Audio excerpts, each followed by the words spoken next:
Imagine stepping into a massive, sprawling, modern casino. You know the kind. The lights are blinding, the carpets have that deliberately disorienting pattern, and of course, there are absolutely no clocks on the walls. Right. Total sensory manipulation there. Exactly. So you sit down at a table, you place your chips, and you genuinely think you're making a conscious choice, right? You believe you are the one playing the game. But you're not. No.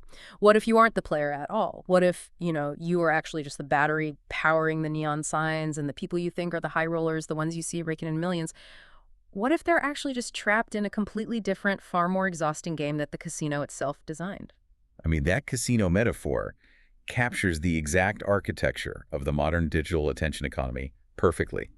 We log on, we scroll, we engage, and we operate under this illusion of individual agency.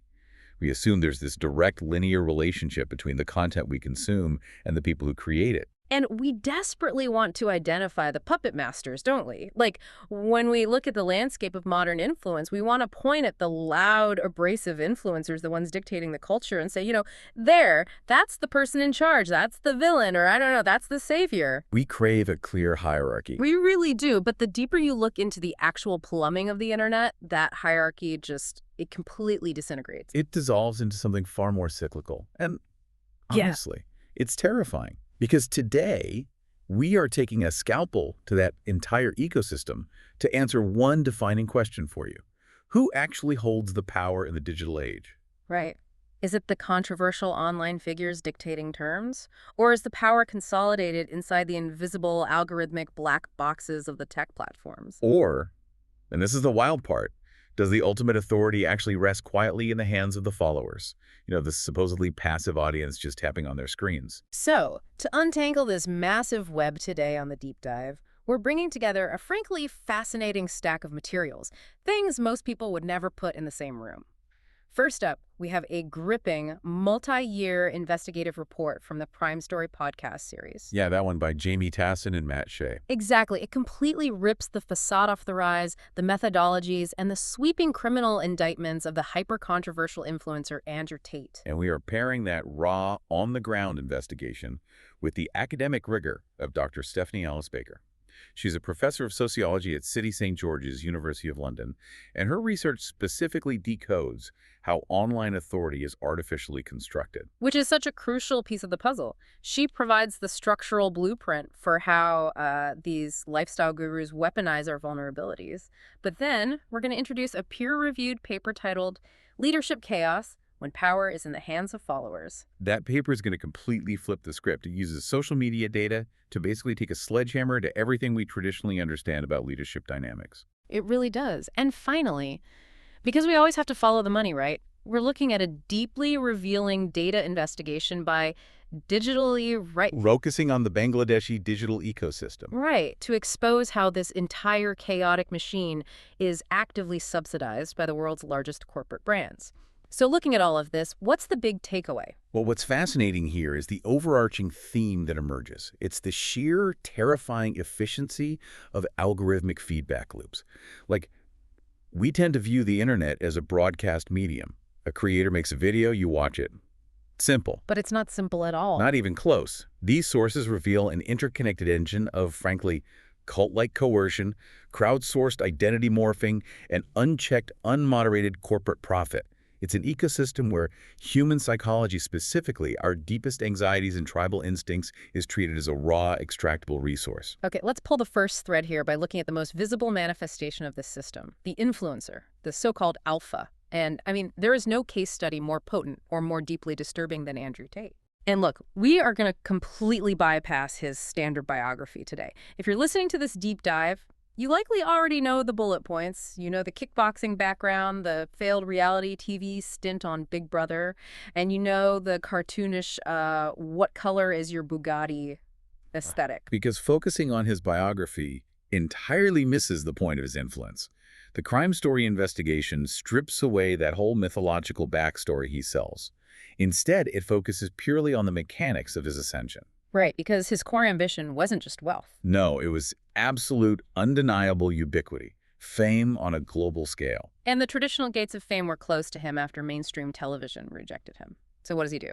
He turns to the digital landscape and constructs a persona calibrated with almost surgical precision to capture a highly specific demographic. He created a sensory bombardment of hyper-exaggerated traditional masculine tropes. Fast cars, cigars, absolute perceived dominance over women, and this constant aggressive projection of extreme wealth. Okay, let's unpack this, because Yep. it actually worked. I mean, within months, he went from a fringe internet personality to Yeah. literally the most Googled man on the planet. The data is staggering. The investigation cites surveys indicating that, at his peak, over half of young men and boys in the UK viewed him positively. Over half. That is insane. So how does that happen? To understand the mechanism behind that unprecedented capture of attention, we have to apply Dr. Stephanie Alice Baker's sociological framework.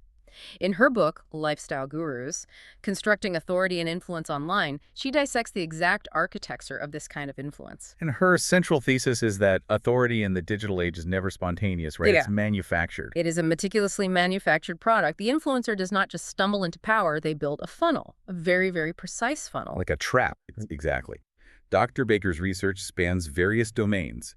It doesn't matter if you're analyzing a wellness influencer selling detox teas and claiming modern medicine is a lie, or a toxic masculinity figure selling alpha dominance and claiming society's emasculating you.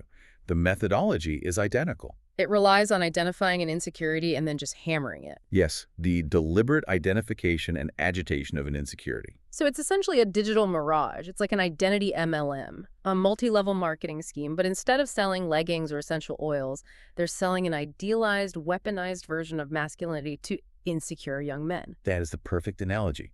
Think about how an MLM works. They don't just sell you a product. They sell you the idea that you are currently failing. They pry open your insecurities, fears about your status, your romantic prospects, your physical inadequacy, and they pour salt in the wound. They weaponize the anxiety. They do. And the crime story reporters explicitly document this tactic with Tate. He would issue direct challenges. He would parade his wealth and state, unequivocally, that the viewer is a failure by comparison. But the insidious genius of the model is what comes next. The so-called solution. Right. And the solution isn't to find peace.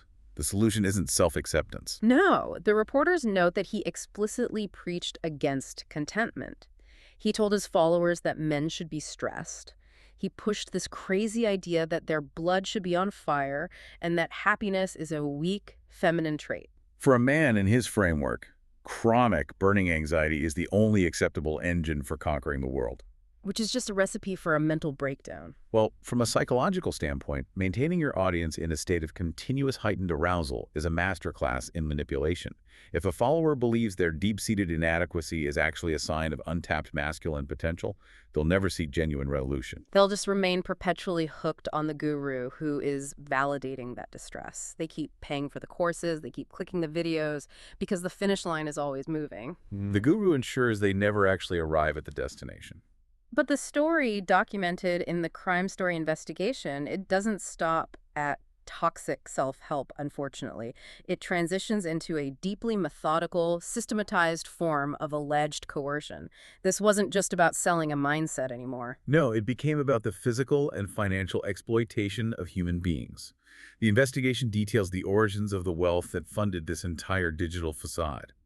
Around 2014, long before the massive social media fame, the brothers initiated a webcam specs business operating out of the UK. And the core mechanism of this business was the deployment of what's called the Loverboy method. Which is a chilling concept. It really is. Let's break down the Loverboy method because it sounds like a cheap pickup artist term, but it is actually an internationally recognized mechanism of human trafficking and exploitation. It's a highly calculated process of grooming. Exactly.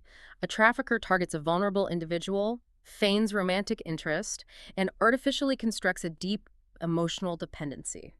Once the victim believes they're in a committed, loving relationship, the trafficker slowly introduces the concept of sex work. Eventually coercing the victim into performing while the trafficker seizes total control of the finances. And the sheer brazenness of the operation is what stands out in the reporting. I mean, the brothers openly discussed this online. They bragged about being pioneers of e-pimping. They managed a house where women performed on webcams while the brothers admittedly controlled the accounts, held the passwords, and extracted something like 80% of the revenue. But here's the most staggering detail. Tate took this exact blueprint of coercion and he corporatized it. He packaged the methodology of grooming and sold it as a digital product to his followers, He called it the PhD course. which disgustingly explicitly stood for Pimping Hoes degree, and he sold it alongside another instructional package called Webcam Dreams. Jamie Tassin, one of the investigative journalists, actually watched these instructional videos. She said the imagery is just jarring. Tate stands before a whiteboard, wearing a sharp jacket, adopting the posture and cadence of a university professor. Like he's teaching Economics 101. Exactly. But he's delivering a highly structured, module-based lecture on how to systematically manipulate human psychology. He outlines how to scour Instagram to identify the most vulnerable targets. He gives them a mathematical breakdown, right? Like message thousands of women, project extreme wealth, and focus only on the tiny percentage that responds because they've already self-selected for susceptibility. Yes. And then he introduces the concept of Pavlovian conditioning. The course treats human beings as programmable code. The instruction manual begins with these seemingly innocuous compliance tests. Like the chocolate bar test. Yes, the most infamous example is instructing the men to demand the woman bring a specific chocolate bar on their very first date. A chocolate bar. I mean, it sounds ridiculous. It almost sounds harmless out of context. But the psychology behind it is chilling. It is the foot-in-the-door technique weaponized. If a woman refuses to bring the chocolate bar, she is demonstrating boundaries. She's showing a lack of total compliance, so she's immediately discarded as a target. But if she complies with this minor, bizarre demand, she signals a willingness to alter her behavior to please the man. Precisely. And from there, the course outlines a schedule of escalating demands. The instructions dictate that you ask her to wake up at 5 a.m. to make breakfast. You demand she complete your chores. And if she hesitates, you punish her with a severe withdrawal of attention, the silent treatment. But if she complies, you reward her with intense affection. It is a long-term, calculated cycle of positive and negative reinforcement designed to shatter her independence. You build this dynamic over months until the victim is entirely isolated from her previous life and completely emotionally reliant on the manipulator. And only then is the idea of webcam work introduced. Not as exploitation, obviously, but presented as a necessary sacrifice to build a shared future. And the financial control is absolute. And the reporters actually uncovered the community built around this. Yeah, they found a private chat group containing over 300 men from around the globe who had purchased these courses, and they were actively sharing their results. Swapping strategies on how to specifically target women diagnosed with bipolar disorder. They even discussed targeting minors because they believed a younger mind was easier to mold. It's just horrific. They shared photographs of women with visible bruises or women forced to perform on bare concrete floors until they met financial quotas assigned by these men. This specific documentation moves the conversation entirely out of the realm of toxic online rhetoric and firmly into the territory of organized, systematic abuse. Furthermore, the methods utilized to maintain order not just over the women, but over the male followers themselves bear all the structural hallmarks of cult dynamics. Yeah, the journalists from Crime Story, they do not use the word cult lightly here. They base that assessment on the rigid adherence to pseudoscientific control mechanisms, primarily neuro-linguistic programming, or NLP. If we connect this to the bigger picture, NLP is a highly controversial, largely debunked psychological framework developed in the 1970s. It posits that there is a direct, hackable connection between neurological processes, language, and behavioral patterns. Like brain hacking. Exactly. Proponents claim that by adopting specific physical postures, mirroring breathing rates, and utilizing calculated vocal pauses, you can bypass a person's conscious defenses and implant suggestions directly into their subconscious. And Tate and his inner circle treated NLP like dark magic. They genuinely believed they could literally hack the human brain. They applied these techniques during the grooming process with women, but they equally applied them to the young men consuming their content. And alongside the psychological manipulation came the hallmark of every high-control group in history: radical isolation. The messaging was clear and absolute. To achieve the alpha status, followers were instructed to systematically sever ties with their existing support networks. If friends expressed concern, cut them off. If parents questioned the financial investments in these expensive courses, they were to be ignored. He even instructed followers to abandon their therapists and cease taking prescribed psychiatric medications. The rhetoric used to enforce this isolation was incredibly potent. He labeled the outside world clown world. Right, and anyone who didn't subscribe to this hyper-masculine worldview was referred to as worm. They were subhuman. By stripping away friends, family, and medical professionals, the influencer becomes the sole arbiter of reality. And the apex of this alternative reality was a tiered, highly exclusive inner circle known as the War Room. This was not just a casual Discord server for fans. Entry required thousands of dollars. It operated with a severe militaristic and quasi-religious hierarchy. At the absolute pinnacle sat Andrew Tate. Directly below him were his lieutenants, referred to as generals, operating under pseudonyms like Alpha Wolf. They even installed a figure they deemed a spiritual high priest, a man named Iggy Seawise. And they codified their belief system into a religion they called Taoism. The mythology they constructed positioned Andrew Tate as a messianic figure. And the foundational tenet of this belief system was that extreme violence underpins the entire natural order. They taught that the only path to legitimate power is the capacity to inflict superior violence. And this wasn't just philosophical posturing. Right. They required their followers to prove it in the physical world. Yes. The journalists managed to infiltrate a summit hosted by the War Room in the mountains of Transylvania, Romania. The event was ominously titled The Test. Attendees paid upwards of $5,000 or $6,000 just for the privilege of attending, completely blind to the itinerary. Just put yourself in that room for a second. You have 150 men. The vast majority of them are ordinary guys, accountants, IT workers, students. But they have spent months immersed in this echo chamber that constantly reinforces the delusion that they are apex predators. They're hyped up. Right. They are sitting in a massive auditorium. Tate walks out, dressed in full military fatigues, and drops the bombshell. In 3 days, they will be stepping into a cage to fight professional, trained MMA fighters from Eastern Europe, and it will be broadcast on live Romanian television. This is the ultimate trap of weaponized male insecurity. They are presented with an impossible choice: refuse the fight, and they are subjected to public humiliation. The rules dictated that anyone who declined had to sit in a corner, facing a wall, and write essays detailing their own cowardice. So, predictably, the majority of them agreed to fight. Matt Shea, one of the undercover journalists, was actually forced to step into the cage. Oh, wow. Yeah, but because his mind wasn't clouded by the cult programming, he recognized the sheer physical danger. He engaged defensively, essentially just hugging the professional fighter until the referee called the bout, and he escaped with just a bruised rib. Smart move. Very smart. But the genuine followers, the true believers, their digital programming convinced them they possessed superhuman capabilities. They truly believed that their sheer alpha mindset could overcome a massive deficit in physical training and technique. And the result was a brutal physical manifestation of the lie they had been sold. It was a bloodbath. The investigation details a man being knocked completely unconscious, requiring an ambulance. There were severe facial lacerations, broken noses, major concussions. These men endured profound physical trauma simply to prove their allegiance to an internet persona. The escalation from digital bravado to real-world harm eventually, predictably, drew the attention of the authorities.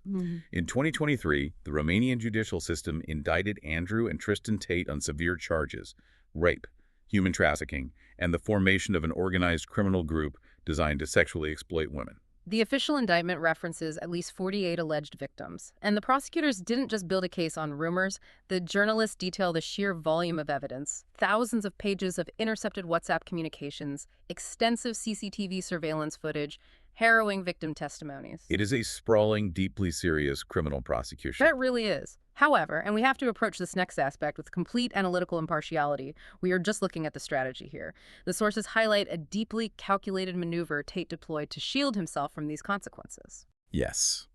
When confronted with charges of human trafficking and organized crime, Tate executed a massive, highly visible pivot into the political arena. He aggressively aligned himself with prominent figures in the right-wing political sphere. The sources document his attendance at events like the CPAC conference. He secured meetings with Donald Trump Jr. at Trump Tower in New York. He built associations with Nigel Farage in the UK, figures like Alex Jones and Tucker Carlson. He began appearing ringside at major UFC events, receiving highly public, warm embraces from the organization's CEO, Dana White. And the objective of this strategy, according to the analysis and the investigation, is the complete reframing of his legal jeopardy. By deeply entangling his public persona with political figures who campaign against the concepts of cancel culture or the woke matrix, he attempts to launder his criminal indictments through a political filter. He broadcasts a new narrative to his followers. The Romanian government isn't prosecuting me for human trafficking. They are persecuting me because I advocate for traditional masculinity. The Matrix is deploying its agents to destroy me. It provides his followers with the cognitive dissonance required to entirely dismiss mountains of forensic evidence. They can wave away CCTV footage and wiretaps by categorizing the entire judicial process as a coordinated political witch hunt. From a political calculus standpoint, the strategy finds traction. The demographic Tate commands millions of young, disaffected, highly engaged men is an incredibly valuable voting bloc. Right. Certain political figures appear willing to overlook the severity of the alleged crimes in order to harness that raw digital energy for their own campaigns. It is a masterful, deeply cynical manipulation of the broader political ecosystem to construct a defensive shield. It is genuinely Machiavellian. So up to this point, the picture we have painted of the modern digital power structure is extremely top-down. I meant so. We have the ultimate dictatorial puppet master. He grooms vulnerable women. He brainwashes insecure men. He engineers cult dynamics. And he manipulates global political currents to avoid prison. He is the alpha. He holds all the cards. He is in total control. All right. That is the assumption we naturally make. Well, here's where it gets really interesting, because our third source fundamentally shatters that entire assumption. Let's bring in the academic paper, Leadership Chaos, When Power is in the Hands of Followers, authored by Jelani, Bolot, and Wilkin. This research forces a complete paradigm shift. It demands that we look at the exact opposite end of the digital transaction. The followers. Exactly. Yep. For decades, traditional leadership theory, whether applied to a Fortune 500 CEO, a military general, or even a cult leader, has relied on a rigid, top-down model. The leader acts, the followers react, the leader formulates the vision, the followers execute it. The leader holds the remote control and pushes the buttons. Precisely. The leader is active, the follower is passive. But this academic paper argues that in the specific context of the social media era, that traditional model is utterly obsolete. They introduce what they call a constructionist approach to followership. Okay, what does that mean in plain English? The core thesis here is that leadership is no longer an inherent trait or a permanent title. It is a fluid, co-produced identity that must be constantly negotiated between the social media leader, the SML, and the social media follower, the SMF. Think about the implications of that for a second. A leader on the internet only exists because the collective mass of followers actively grants them that identity on a minute-by-minute basis. Minute by minute. If the followers withdraw their attention, the influencer immediately ceases to be a leader. They revert to being just a person yelling into a smartphone camera in their living room. The researchers argue that the architecture of social media has inverted the power dynamic entirely. The metrics embedded in the platforms, the likes, the view counts, the algorithmic engagement scores transfer what sociologists call referent power directly into the hands of the audience. And the paper utilizes a brilliant analogy to illustrate this dynamic, pulling from the fairy tale of Snow White. They compare the social media influencer to the evil queen, obsessed with the magic mirror. Mirror, mirror on the wall, who is the fairest of them all? Exactly. Every single morning, the influencer wakes up, creates a piece of content, posts it, and essentially asks the algorithm, the modern magic mirror, am I still relevant? Am I still the alpha? Do you still validate my existence?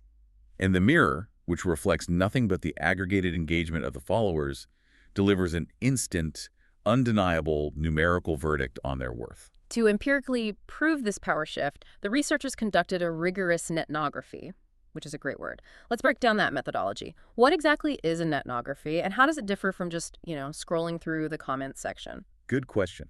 A netnography is a specialized form of qualitative research. Traditional ethnography involves a researcher embedding themselves in a physical community like a village or a corporate office to observe behavior and cultural norms. Netnography adapts this for the digital world. So they embed themselves online. Right. The researchers embed themselves in the digital footprint of a specific online community.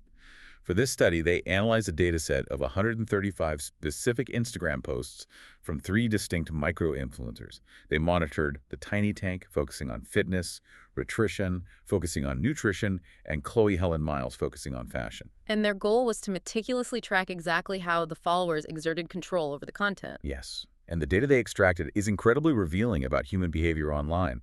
They found that visual elements, the images themselves, drove a staggering 95.5% of all engagement. Wow. But the most crucial data point is the nature of that engagement. 97.9% of the interaction consisted entirely of likes, not comments, not nuanced discussions, just the frictionless, instantaneous tap of a heart icon. That statistic is vital, because it means the feedback loop dictating the influencer's success is almost entirely binary. It lacks all nuance. It's just a simple thumbs up or thumbs down from the digital coliseum. Exactly. When the researchers utilized word frequency analysis software on the tiny percentage of actual comments, the results were similarly shallow. The dominant vocabulary consisted of words like love, amazing, and thank. It is a fire hose of positive reinforcement, but it is highly, brutally conditional. And the researchers didn't just observe the data, they interviewed the subjects. Through qualitative interviews with 12 different lifestyle influencers, the dark, psychological underbelly of this dynamic was exposed. The influencers explicitly confess that their content strategy has absolutely nothing to do with authentic self-expression. They are obsessed with the analytics. Obsessed. If a specific type of aesthetic or a provocative statement generates a spike in likes, they actively morph their personality and their appearance to provide more of that exact stimulus. They become entirely subservient to the data. One of the interviewed influencers stated it clearly, saying, I kind of notice a trend in posts where people are really engaging, and so I'll go down that route. They are not leading their audience. They are crowdsourcing their own identity in real time based on algorithmic demands. Wait, let's pause and really consider the gravity of this. We started this deep dive looking at figures like Andrew Tate, assuming they are these masterful, manipulative puppet masters pulling the strings of millions of men. But this constructionist theory argues that the followers are actually the ones holding the strings. It does. The followers are grooming the influencer. That is the central paradox the paper unveils. It is a continuous, relentless power exchange. The followers demand increasingly extreme, increasingly specific, or increasingly perfect content to maintain their fleeting attention.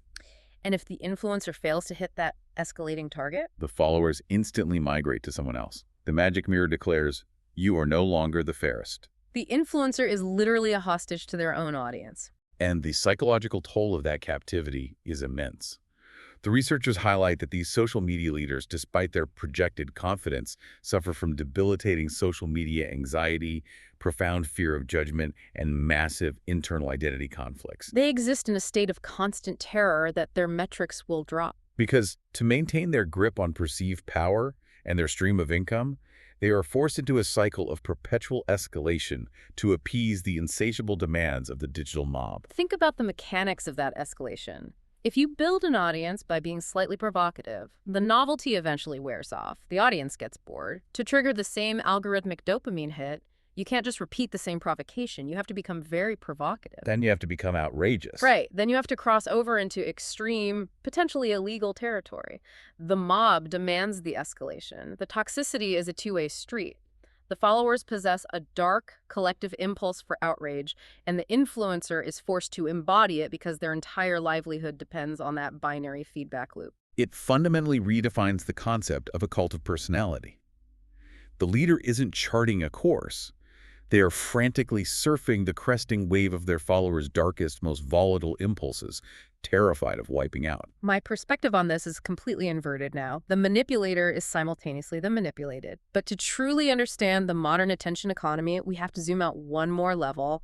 We have the influencer and we have the mob of followers, but they are operating inside a specific architecture. There's a third party in this relationship. The casino where all the psychological gambling is taking place. This raises an important question. If the influencer and the followers are locked in this exhausting, toxic dance, who is building the dance floor and who is profiting from the ticket sales? The tech platforms, YouTube, Google, Meta, TikTok, the infrastructure itself. To understand how these platforms monetize this chaos, not just in the West, but on a massive global scale, we are turning to our fourth source. A deeply investigated, data-rich report titled Misinformation on YouTube: High Profits, Low Moderation, produced by the organization Digitally Right. Incorporating this report is vital because it shatters the Western-centric bubble. We spend so much time analyzing influencers in the US and the UK, but the actual laboratory for algorithmic infrastructure is the global majority. Yeah, and this specific investigation zeroes in on the digital ecosystem of Bangladesh. And the scale of the ecosystem they uncover is absolutely staggering. The researchers at Dismiss Lab, which operates as the Disinformation Research Unit for Digitally Right, embarked on a massive data collection project. They analyzed over 2,000 published fact-check articles. And using those verified debunks, they scoured YouTube and identified 700 unique videos that were actively broadcasting proven, fact-checked misinformation. And these videos weren't buried in some obscure, unvisited corner of the platform. They were thriving at the very center of the algorithm. Those 700 verified misinformation videos had collectively amassed 149 million views. 149 million. Let's examine the specific anatomy of these lies because the content matters. What kind of narratives generate 149 million views? Well, the report categorizes the misinformation. A full 25% of the fake videos were political in nature. And to understand the gravity of that, you have to realize this data was collected against the backdrop of the 12th parliamentary election in Bangladesh in early 2024. The political stakes for the nation were existential. And the narratives deployed were designed to cause maximum destabilization. The researchers documented videos spreading entirely fabricated claims about sweeping U.S. sanctions targeting key Bangladeshi government figures. They found videos generating panic by reporting imminent military coups and armed takeovers that were completely fictional. They found technically manipulated, spliced footage falsely announcing the sudden deaths of major public officials, including the prime minister of the country. It's wild. And beyond politics, 15% of the misinformation leveraged deep-seated religious and cultural beliefs. They documented a viral, faked video claiming an Indian woman had given birth to a baby snake. A baby snake? Yes. They found staged videos claiming a bride was violently abducted from her own wedding. This is pure, unadulterated sensationalism, engineered in a lab to trigger panic, outrage, or irresistible morbid curiosity. But analyzing the mechanism of this content raises a fundamental economic question. Why go to the trouble? Why spend the hours required to edit audio, splice video, and craft compelling thumbnails to fake the death of a politician or invent a supernatural birth? Because the platform heavily subsidizes it. It pays incredibly well. The researchers made a crucial discovery. Out of the long-form misinformation videos they analyzed, roughly 30% of them were actively displaying advertisements. And the methodology behind uncovering that 30% figure reveals just how opaque the platforms are. In late 2023, YouTube deliberately removed the public visibility of a channel's monetization status. You can no longer easily see if a creator is enrolled in the partner program. So the researchers had to manually view these videos, logging hours of watch time, to document when the algorithm decided to serve an ad. Because ad serving is dynamic, that 30% figure is almost certainly a massive undercount. Even as an undercount, the scale is massive. Just the 165 monetized videos they identified had generated 37 million views. And the most critical piece of the puzzle is the identity of the advertisers. Who is bankrolling this factory of lies? It isn't shadowy shell companies.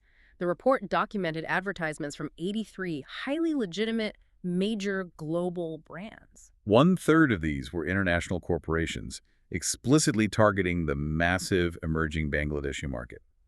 They documented pre-roll and mid-roll ads for Hero Wars, which is a globally massive mobile gaming application. They found advertisements for Robi, the second largest telecom in the entire country of Bangladesh. They documented ads for Sting energy drink, which is a major product line owned by PepsiCo. And here is the detail that exposes the absolute systemic failure of the platform. The researchers documented advertisements for a digital gambling site called 22Bet. Right, and the reason this is a smoking gun is that according to YouTube's explicit, internally published advertising policies, Bangladesh is strictly excluded from the list of approved countries where gambling advertisements are permitted. The platform allowed a direct violation of its own localized ad policies to run directly on top of a video that explicitly violated its misinformation policies. It is a catastrophic double failure of the system. Which brings us to the core issue of content moderation, or I guess the illusion of content moderation.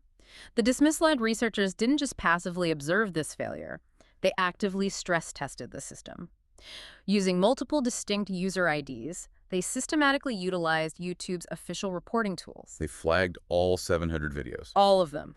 They selected the specific category for misinformation, and they provided the platform with direct hyperlinks to the independent journalistic fact checks. They essentially handed YouTube a fully investigated silver platter dossier of policy And violations. the platform's response over the subsequent 4 months was abysmally inadequate. Out of the 700 meticulously reported videos, YouTube took action on exactly 25. That is a 3.5% success rate when the exact answers to the test are provided directly to the graders. And the actions they chose to take on those 25 videos were bafflingly inconsistent. They outright removed a handful, but in other instances, they just applied arbitrary age restrictions. For example, the researchers flagged a video spreading incendiary fake news regarding the Islamic method of slaughtering cows, which included highly graphic, bloody footage. Instead of removing it for violating misinformation or graphic violence policies, YouTube simply age-restricted it. Leaving it fully accessible to anyone logged into an adult account. And what about the most damning indictment of their automated systems? The failure to recognize patterns. When YouTube finally removed a specific faked video, the researchers found that completely identical copycat videos featuring the exact same faked footage, audio, and claims remained completely untouched on different channels. The highly touted machine learning algorithms, the artificial intelligence that Google claims can police the globe's information, completely failed to execute a basic pattern matching function. The system is fundamentally broken. But let's look at this mechanism from the perspective of the advertisers, because this is where the ecosystem gets incredibly tangled. If you are the marketing director for PepsiCo, do you actively desire your energy drink to be promoted immediately preceding a faked video of a violent military coup? Are these brands funding this chaos intentionally? The answer is unequivocally no. This exposes the grand illusion of advertiser control in the programmatic era. Advertisers, much like the influencers and the followers, are entirely at the mercy of the black box algorithm. Let's explain how programmatic ad buying actually works under the hood.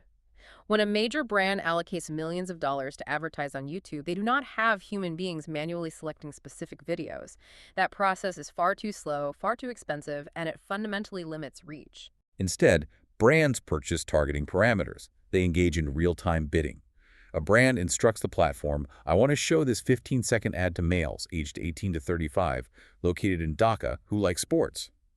They hand their budget over, and they trust Google's proprietary AI-powered magic models to instantaneously auction and place those ads across billions of videos. Google assures these brands that the environment is safe. They provide content exclusion settings.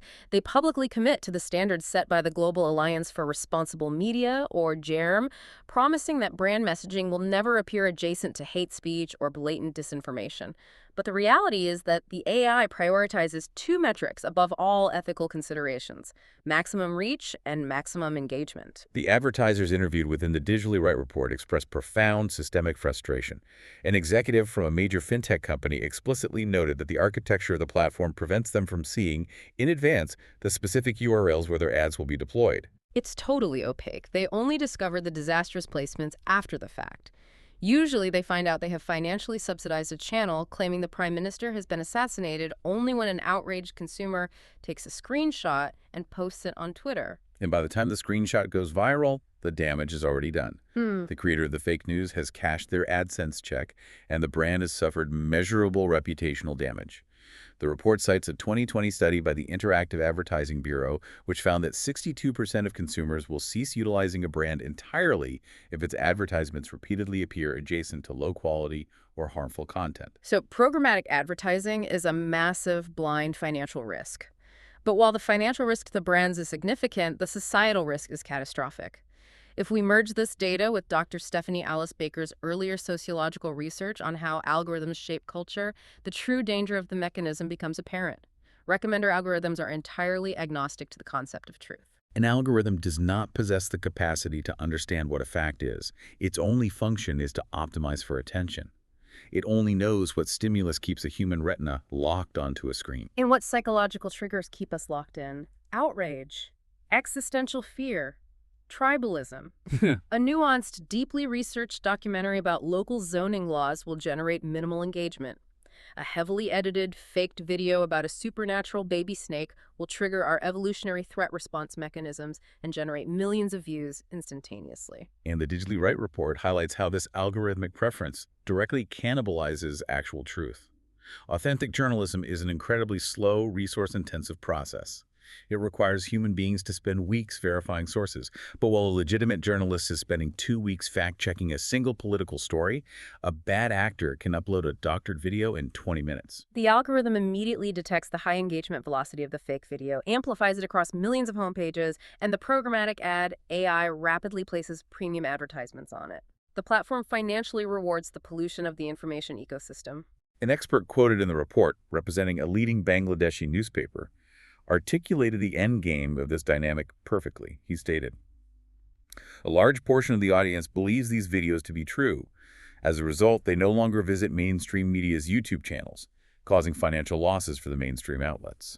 The algorithmic mechanism is literally defunding the infrastructure of reality and actively subsidizing the mass production of hallucinations. It creates an inescapable perverse incentive structure. The most efficient way to achieve financial success on these platforms is to abandon truth and optimize purely for psychological manipulation. So we have covered immense ground today. Let's synthesize all of these disparate pieces. We started this deep dive with a mission to identify who actually holds the power in the modern attention economy. And what we have uncovered is not a hierarchy, it is an Ouroboros. A massive self-consuming snake. Exactly. It is an interconnected, cyclical engine of exploitation where no single entity is actually at the steering wheel. The cycle originates with the foundational architecture of the platforms themselves. Their algorithms are designed with a singular mandate: maximize user engagement to serve the highest possible volume of programmatic advertisements. And that specific algorithmic mandate creates the perfect environmental conditions for an influencer like Andrew Tate to thrive. He leverages that environment by deploying cult tactics, pseudoscientific NLP, and the abusive level boy method to extract engagement from insecure young men and vulnerable women, Converting human suffering into high-performing content. Yet, as the academic research reveals, that influencer is not the master of his domain. He is a hostage to the very audience he cultivated. The magic mirror of binary engagement data forces him into a state of continuous anxious escalation, morphing his identity to appease the increasingly extreme demands of the digital mob. And the final, cruelest irony is that this entire toxic circus, the manipulative groomer, the escalating demands of the mob, and the global factories churning out fake news, is entirely bankrolled by legitimate multinational brands. These brands have surrendered their marketing budgets to an opaque, broken AI that blindly places ads for energy drinks and betting apps next to political disinformation. The machine isn't being driven by a mastermind, it is simply running on the perpetual momentum of human vulnerability. Which ultimately brings the focus squarely back to you, the listener. Exactly, because when you strip away the algorithms, the cults, and the corporate budgets, there is only one actual currency functioning in this sprawling economy: your attention. Your focus is the only asset that holds tangible, extractable value. Whether you are scrolling past a video of a Bugatti filmed in Romania, double-tapping a curated fitness post uploaded in Bournemouth, or pausing to watch a sensationalized political video in Dhaka, your data, your physiological reaction, and your engagement are the raw fuel keeping this entire machine operational. Understanding the specific mechanics of this system is your only viable defense mechanism. Recognizing how authority is artificially constructed to exploit your insecurities, understanding that your passive likes subtly dictate the extreme behavior of creators, and seeing how the platforms turn a blind eye to profit from the resulting chaos. It is the only way to navigate the digital landscape without being consumed by it. You must cultivate a profound stinginess with your attention. You have to view it as a highly coveted finite resource. Because the moment you surrender it to the algorithm without conscious thought, you transition from being a user of the platform to being a manipulated component within the machine. So true. We want to leave you with one final lingering thought, something to deeply consider the next time you reflexively open an app on your phone. We have meticulously documented how social media platforms rely entirely on algorithms designed to reward our deepest psychological flaws, our susceptibility to outrage, our deep-seated insecurities, and our primal tribalism, all to maximize ad revenue. That exploitation is not a bug in the system, it is their core multi-billion-dollar product. So the provocative question is this: if the absolute foundation of their profitability relies on the continuous exploitation of human psychological vulnerabilities, is it even functionally possible for these massive tech companies to effectively moderate themselves? Or would fixing the algorithm, reprogramming it to prioritize nuance, truth, and healthy connection over blind engagement fundamentally and fatally destroy their entire business model. It is the ultimate, unsolvable paradox at the heart of the attention economy. Remember the casino we walked into at the beginning? The one with no clocks and disorienting lights? We went in looking for the casino boss. We wanted to find the person rigging the games. But what we found is that the casino runs on autopilot. The slot machines are playing the dealers are playing the pit bosses, and the house is just blindly collecting the chips. Stay curious, stay deeply critical of what triggers your emotions online, and fiercely guard where you spend your attention. We will catch you on the next deep dive.